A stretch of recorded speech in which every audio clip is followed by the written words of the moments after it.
Assalamualaikum warahmatullahi wabarakatuh. Halo semuanya, perkenalkan nama saya Fatimah Tuzarul Jamila. Di sini saya dari kelas A NIM 24076 dari Fakultas Pertanian dan juga Prodi Agribisnis. Nah, di sini saya akan menyampaikan mengenai tugas UAS dari negosiasi dan advokasi bisnis. Untuk yang pertama yaitu cita-cita saya 5 tahun yang akan datang. Di sini saya bercita-cita menjadi seorang yang profesional dalam perdagangan dan juga pengembangan sektor pertanian, khususnya pada bagian trade officer atau staff pengembangan dan juga perdagangan. Nah, saya ingin berkontribusi dalam membantu mengembangkan produk pertanian lokal agar memiliki nilai tambah dan juga memiliki nilai yang lebih untuk menjangkau pasar yang lebih luas, dan juga melalui pekerjaan ini saya ingin membantu pelaku usaha masyarakat dalam bidang pertanian, dan melalui kerjasama ini mengembangkan strategi yang dapat mengembangkan usaha pertanian dan juga UMKM di Indonesia ini.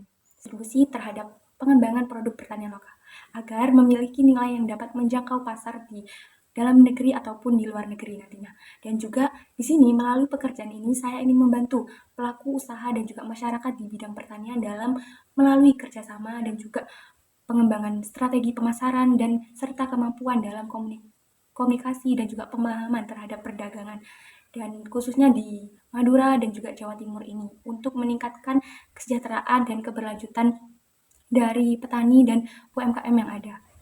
Selanjutnya, skill komunikasi dan juga advokasi, yang mana ini membantu dalam mendukung cita-cita dan juga karir saya untuk kedepannya. Di sini, dalam sektor pertanian khususnya banyak pelibatan antara pihak dari pemilik usaha, petani, dan juga mitra pemerintah nantinya, yang mana akan menunjang dari keberlanjutan negosiasi yang akan saya bentuk. Kemampuan negosiasi membantu saya dalam membangun kerjasama dan juga mencari solusi yang lebih efektif untuk kedua belah pihak nantinya.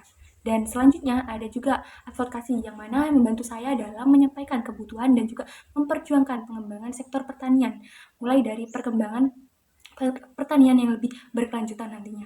Dari skill negosiasi dan juga advokasi dengan pengembangan kemampuan, saya dapat untuk menjadi seseorang yang mampu untuk membangun hubungan dan juga menyelesaikan masalah serta mendukung kemajuan dari sektor pertaniannya nantinya. Untuk selanjutnya kita akan menyelesaikan sebuah kasus, yang mana di sini kasus dari speech gather menggunakan IDA. Nah, untuk yang pertama adalah mengidentifikasi masalahnya.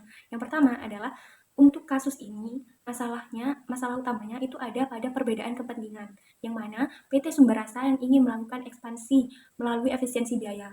Sedangkan di pihak petani lokal ingin mempertahankan perannya sebagai pemasok bahan baku. Jika sistem pemasok lokal dihentikan, maka sekitar 45 petani lokal akan mengalami kehilangan pasar atau nantinya akan tidak adanya kerjasama yang akan terjalan. Nah, untuk selanjutnya ada D, diskusi, yang mana di sini akan mendiskusikan solusinya. Nah, di sini sebagai perwakilan dari petani lokal, langkah yang saya lakukan adalah melakukan negosiasi dengan pihak Speed Gather dan juga PT Sumber Rasa. Nah, saya akan menawarkan solusi berupa kerjasama yang tetap dengan petani lokal. Misalnya, mempertahankan sebagai bahan baku organik lokal dan juga memiliki ciri-ciri khas dari Speed Gather-nya. Dan juga sementara itu untuk sistem produksi dan juga pengembangan secara bertahap. Untuk itu, adapun peningkatan kualitas, standar produksi, serta konsistensi pasokan agar mampu memenuhi kebutuhan bisnis. Selanjutnya ada mengevaluasi dari pilihan tersebut. Di sini kita pilih jalan yang terbaik, yang mana di sini kita pilih jalan tengah. Nah, untuk jalan tengah sendiri, kita ekspansi bisnisnya itu tetap berjalan, tetapi nilai lokal dari speed gather-nya itu tidak hilang.